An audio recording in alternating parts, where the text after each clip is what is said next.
Hello everybody and welcome to my channel. It's Big John, aka the amazing fasting fat man, aka the incredible shrinking man. Now today is day 63 of my amazing second water fast. I feel fantastic. If you guys are wondering why there's this glow on my face and the shadow in the back, is because a lot of you guys complain about the video being too dark whenever I film in my office at night. So I decided to go out and get some high-tech lighting in order to appease those of you and stuff who complain. So I got myself a nice little mag light and I'm shining it right on my mug because some of you guys regard me as a kind of Brad Pittish kind of dude and want to see my face more clearly. All right, fine, no problem, I'll do that. But anyway, today is day 63 of my second water fast. So let's go to the videotape and see exactly how much I weigh today.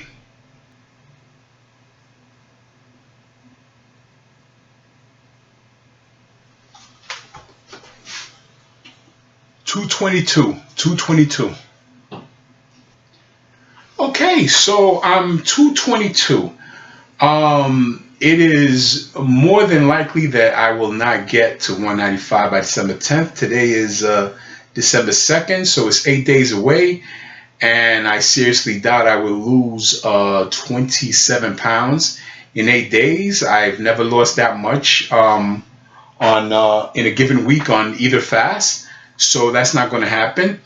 And again, like I told you guys, I'm not disappointed in that. I have no problem with that. I've accomplished a lot, and again, I'm going to keep going until I hit 195 anyway. Not with the fast, but with my dieting routine. Actually, the way I'm going to eat, my whole lifestyle change, anything will get me to 195 naturally, like I told you. But this is what I want to stress that's very important.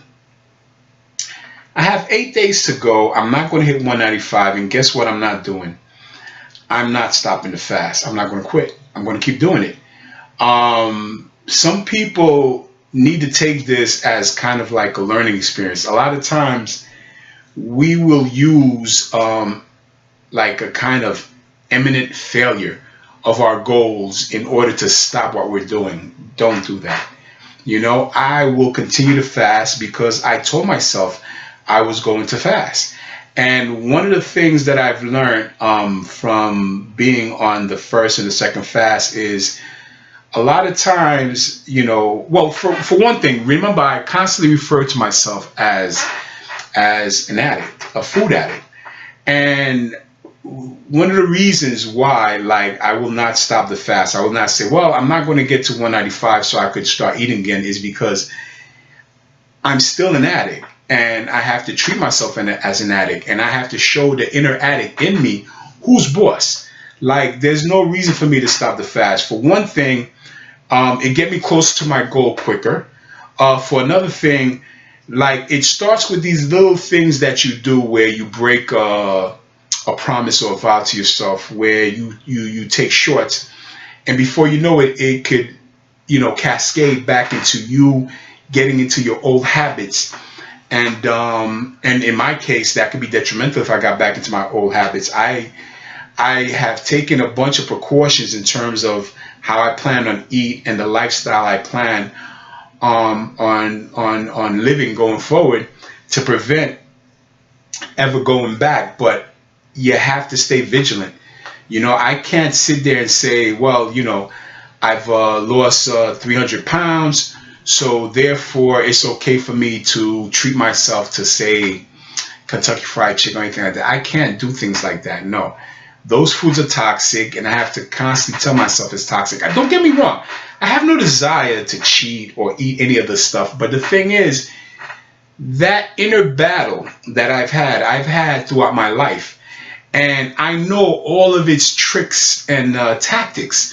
So just when I least expect it, I could easily let my guard down and boom, do something that could lead to me doing something else, that could lead to me doing something else. And before you know it, poof, 100 pounds come back on. I've had people who've wrote to me, who started fasting around the time when I was fasting, maybe like this one person in particular, he started fasting when I was on my first fast around day 90, I believe. Yes, day 90. But so he lost like 100 and change. I forgot the exact amount. But then he wrote me and he talked about how he gained like most of it back. And he was disappointed in himself. You know, he went through all this and then he gained it back. And this is the thing you have to be vigilant of. We are addicts. And like any addict, you know, you have to monitor what you're doing. You have to be vigilant. And what's worse is we have the worst addiction because we have to eat. You know, like an alcoholic doesn't have to get like 2, 3 shots of beer in his system each day. You know, a coke addict doesn't have to snort a line in order to stay alive. Us, we have to eat. Like, granted, you know, we could go prolonged periods without eating when we're fat. But as I get smaller, and as you can see, it's harder for me, not harder, but the weight loss has slowed down because there's not as much fat as there was when I was morbidly obese. So there'll come a point where like I won't be able to fast a prolonged period of time because I will not have that much fat for the body to burn. So, but I'll have to eat. And of course, eating is one of the triggers of a person who's obese. Like you eat something, it tastes good, you're full, but the taste is in your mind, is playing with you. You want some more, so then boom, before you know it, you go out and you have some more.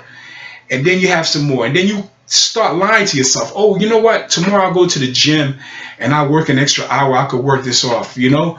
Or what I'll do is I'll pick out today and tomorrow I'll have less. These are the lies we tell ourselves that gets us. And of course, tomorrow comes and we don't do the second part. So these are the, and then even if we do the second part, let's say, okay, the next day come and we go to the gym, we work out, or we eat less. It's not something that's sustainable. There's going to come a time where you're going to mess up. So it's best not to do it at all. Thanksgiving, fantastic, right? And I have a video to show you guys about Thanksgiving. But one of the things, like my family members, and they mean well, but you know, it was like sacrilege that I was fasting during such a wonderful feast. So it's like, you know, they'll tell me you lost so much weight. You could stop it now. You know, you could just make an exception for this one meal. Now, the best thing about fasting and fasting this long is no, I couldn't make an exception for that one meal. In order to eat that one meal, I would have had to wean off of the fast like days, you know, before the feast. Like 4 or 5 days, I would have get off the fast and refeed in order to eat safely on Thanksgiving.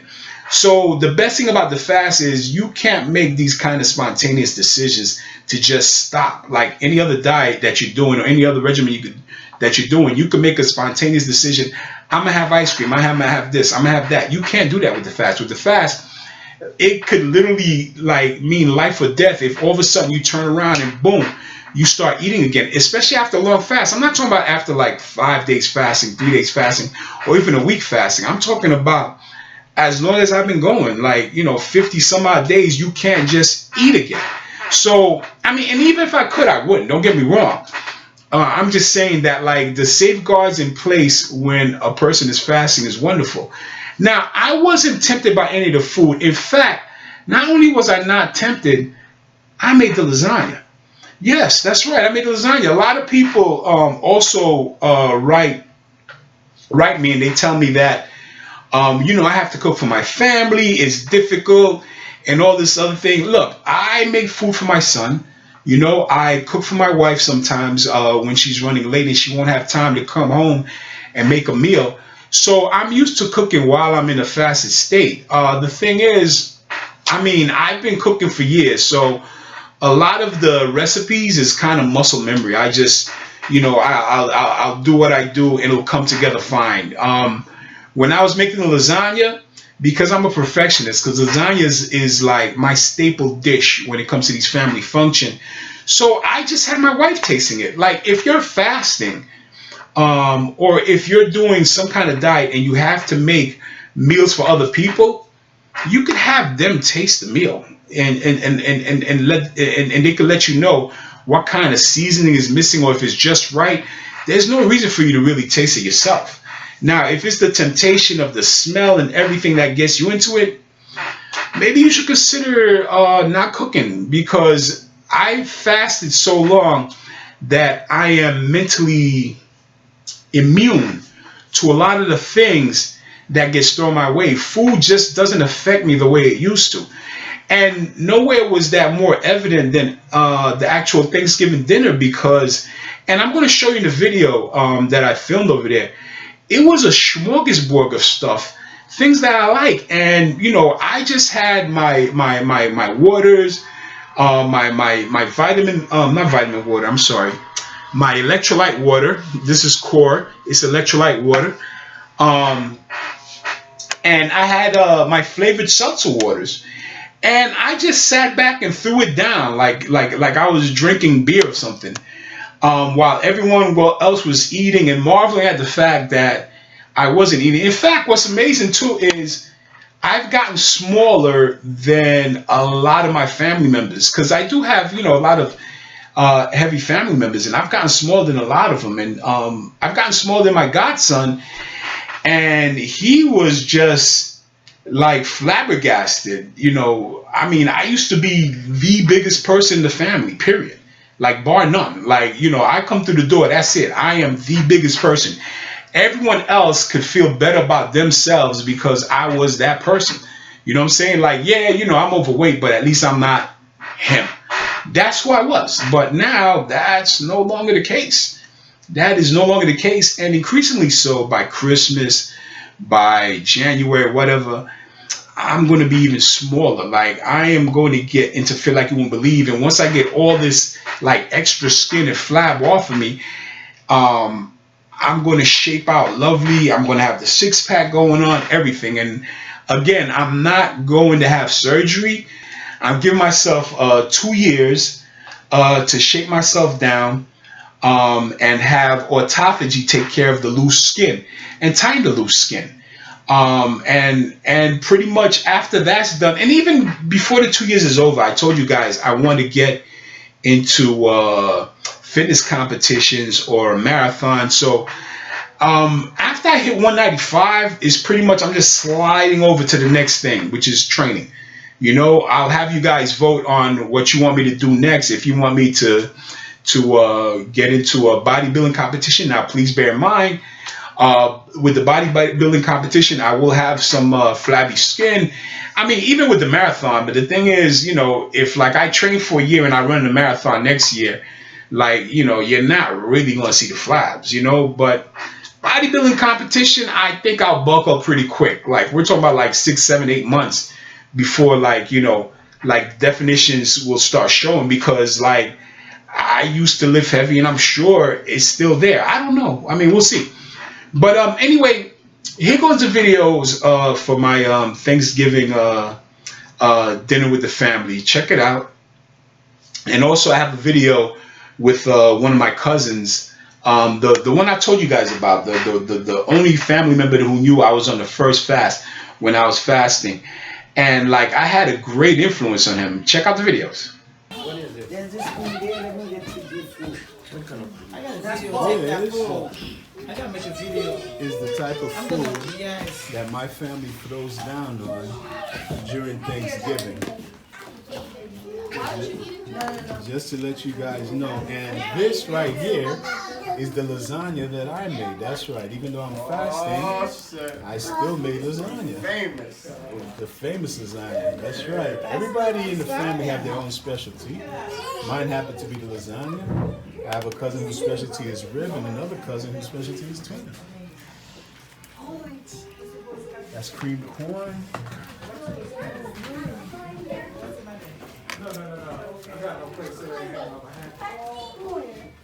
Smorgasbord. As for me, I am going to have my water. But this is my Thanksgiving, folks. Hello, everybody. this is my cousin Fritz. He's the cousin I told you guys about when I was fasting. There was only one person I told about the fasting because, you know, I trusted him. This is him. Now, funny thing, right? Like, I don't know if you guys could see. Come on, man. Why you gonna put me on blast, dude? You can't put me on blast like that. This guy is back down to his high school weight. All because when I was fasting, I said, you know what? I'm gonna get smaller than you. Yeah. He panicked. And this guy walked in and I'm like, oh my goodness, you look like you did in high school. Like, he's determined not to have the fasting fat man catch up to him. But guess what? He's taller than me. So when I reach my regular weight, I'm still gonna be smaller than him. There's just no getting away from it. Come on, bring it. I told him last year, I said, bring it. When he said he was doing the fasting fat man thing and about to lose some weight, I said, yeah, come on. Let's do this. He did say that, but that's because he didn't believe me. That's because he thought I was BSing. He didn't believe it. As the result, as he saw the weight came off, that's when he took it seriously. That's when he started losing weight. Yeah, I said intermittent. I'm doing the intermittent, of course. I'm going hardcore like you. Yeah, I'm doing the fasting. intermittent. You know, the 16 to 8. Sometimes I go 20, 19. I go a little longer, but it's working wonders. It's beautiful, man. It's a thing of beauty. Hey, I don't even know. So it's not just you guys out there who's being influenced by the fasting fat man. Families doing it too. Take care, guys.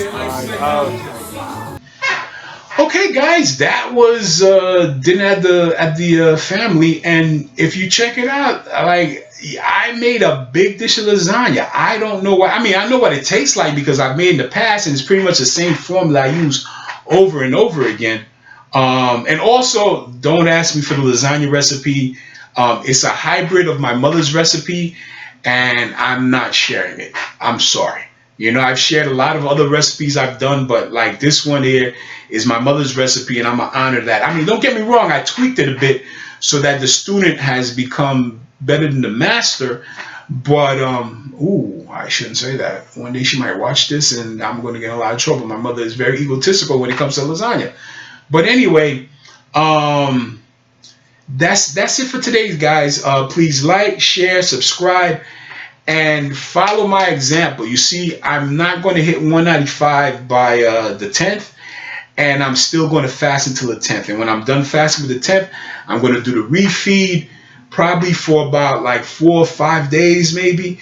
I'll gain weight, and then I'm going to go into alternate day OMAD, because I always wanted to try that out before the fast. So I'm going to do that after the fast, and probably that'll get me to 195 before the end of December. If not, the beginning of January. I'm fine either way. You know, 195 is a goal that mentally I prepared myself to hit, and I'm going to hit that. Guys, like, subscribe, more importantly, share. Save a life out there. There's someone you care about who you feel would benefit from watching a video of someone who was morbidly obese and got down to regular obese and now is just pleasantly plump, you know, just, you know, a loose-skinned maniac. Send them my video. Send them the first video, my day 8 video, and send them this one so they could see the progress. Like, this is real. This is happening, you know. And like I said in the last video, I'm nobody special. I'm just someone who, I guess, read the tea leaves, got a sign from God that it was time to change, and boom, I did it. It was just as easy as flipping on a switch. And it's crazy, after years and years and years of failing, that it's easier than you think, believe it or not. It's just a matter of getting into that mind frame. That's the hard part. And getting into that mind frame takes roughly about a month. So in all honesty, if you could really work at it a month, dedicate yourself, like, you know what, I'm going to take 30 days and I'm going to keep at this. I'm going to keep at this. I'm going to keep at this. After the 30 days, it becomes easier and easier and easier because you're taking it one battle at a time. You're taking it one donut at a time. Like, before the donut could even hit your mouth, no, you toss it away. It's one mental battle at a time. And before you know it, you end up winning the war. I had a string of battles from the time I did the 3 weeks of intermittent fasting to when I switched over to full fasting. it was battle after battle after battle. And now I'm at the point where like there isn't any kind of battle anymore. Like I said, I'm diligent because I have an addict in me, so it could always come out. But as far as mental temptation or wanting to stray, or even like thinking about, ooh, what am I going to have when I come off the fast? That doesn't exist. It doesn't. When I come off the fast, I'm going to slip right back into my OMAD lifestyle, and one fasting day a week, and that's pretty much it. How I want to, live my life, and that's after I do the OMAD alternate day, because I want to see how that works for me too. So guys, again, like, subscribe, more importantly, share, save a life. I love you guys. I see you guys next week. Bye.